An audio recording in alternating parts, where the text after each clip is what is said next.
Honorable Presidents, distinguished participants, dear guests, ladies and gentlemen. First of all, I would like to thank to the Assembly of European Regions for inviting the Congress and myself personally to this Summer Academy and to share our experience with you. This debate is taking place at a time when ethnic, cultural, religious diversity of our continent has become a major challenge for European democracy. It is also a time when economic crisis, but also the crisis of confidence in democratic institutions, has brought to the fore the need to accelerate reconstruction of our society.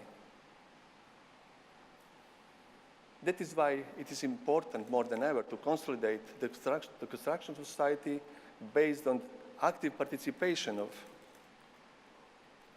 all the citizens, regardless of their origin, and to promote cooperation between different cultural groups in Europe. I'm invited here to talk about multiculturalism and multilingualism.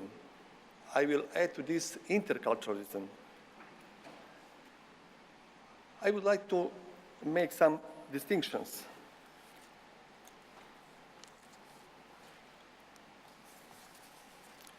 A multicultural society is one where people from different cultures, nationalities, ethnics, and religious groups live in the same area, but may not necessarily be in contact with one another.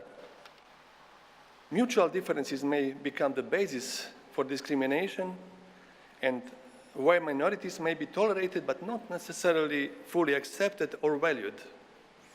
Multicultural society are a reality.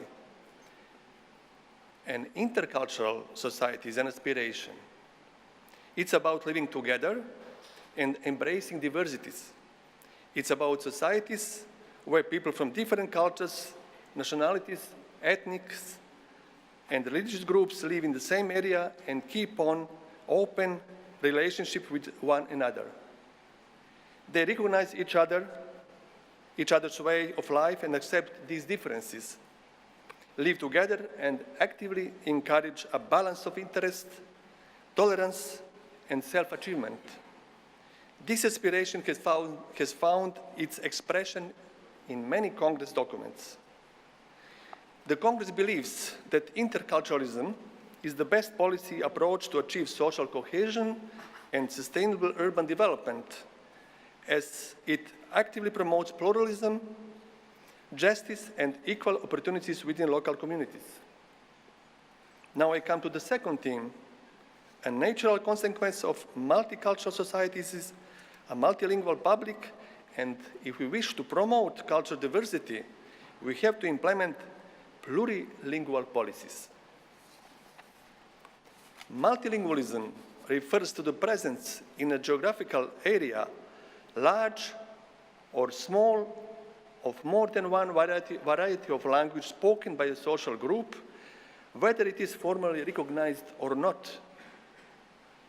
People may be speaking only the language of their ancestors, which is not the official language of the state.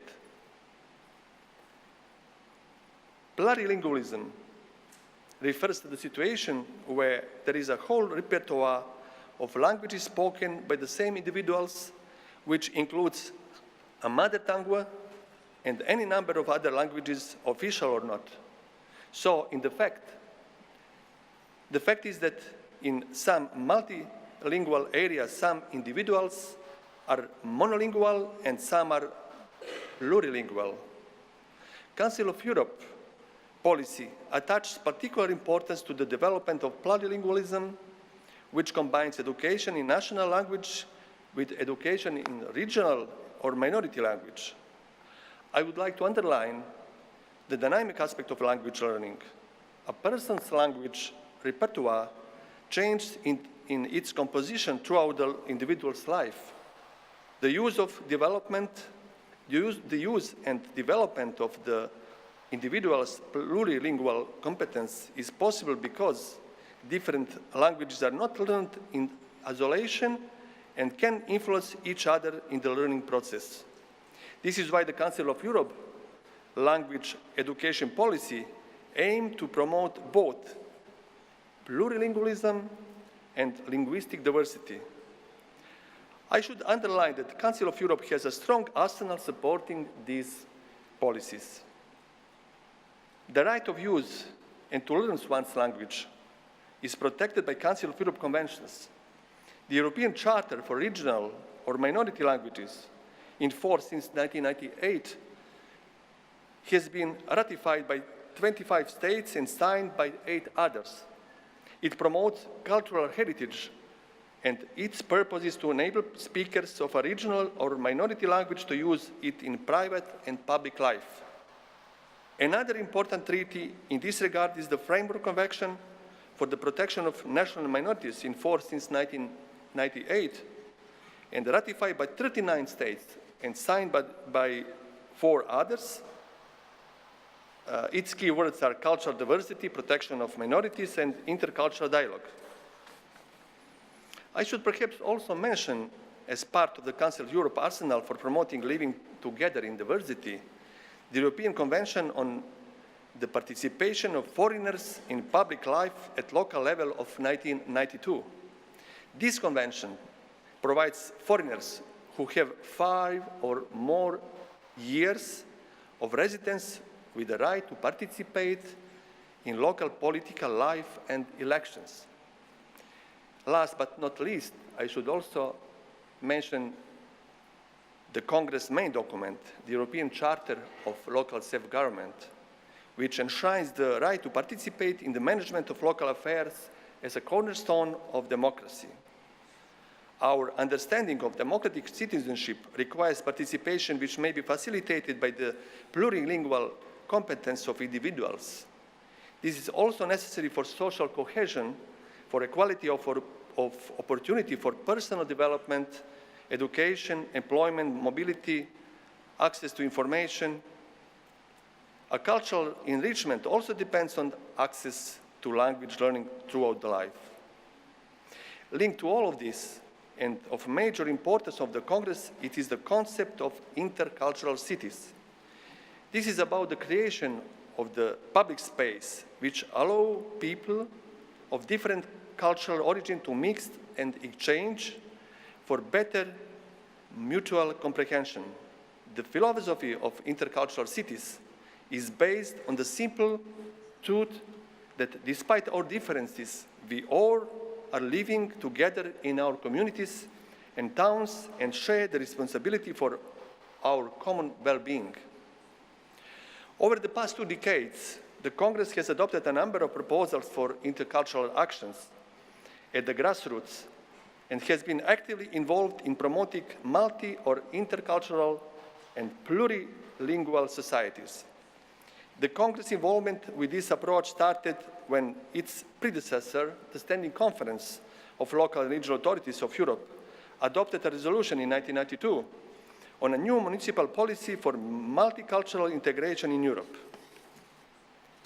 The Congress approved the establishment of a new local and regional policy for multicultural integration in Europe, and it adopted a twofold strategy centering on the reinforcement of local citizenship and the emergence of European citizenship, gradually breaking away from nationality and based on the principles of democracy, citizen participation, and freedom of movement of all residents on European territory.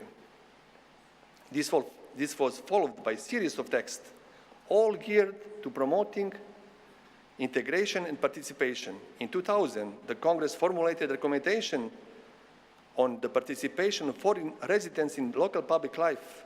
In 2002, on consultative councils of foreign residents, and in 2004, on a pact for the integration and participation of people of immigrant origin in Europe's towns, cities, and regions. The Congress was very receptive to the approach which draws attention to the economic component of cultural variety. Its 2010 report on minority languages and its 2013 recommendation on integration through self-employment are proofs of this. About 60 out of 90 European languages are regional or minority languages with more than 100 million speakers. This means that nearly 1 out of 7 Europeans is a native speaker of a minority language. To summarize, the Congress bases its action on the premises that for democracy and for economic prosperity, we must find ways of living together and unite us while recognizing our diversity. And we must do it starting at local and regional levels. The most recent Congress action in this field has been aimed at changing perceptions of diversity through intercultural education and effective communication at the grassroots. The Congress is working on a report in order to identify the existing problems and to recommend measures for improving understanding of what we call diversity advantages. The report and the recommendation, which draws on the experiences and good practices of networks active in this field, will be discussed and adopted by the Congress at its October session. To conclude, I would like to underline that interculturalism is not about diluting or compromising fundamental rights and freedoms and democratic rules based on the rule of law. On the contrary, in order to be able to ensure and promote development of social cohesion, dignity, and equal opportunities for all members of society, regardless of their ethnic, cultural, and social roots, we would need this strong platform of fundamental values that the Council of Europe stands for and whose implementation the Congress is promoting at the local and regional level. Thank you very much for your attention. I wish you very fruitful summer academy. Thanks to Assembly of European Union too.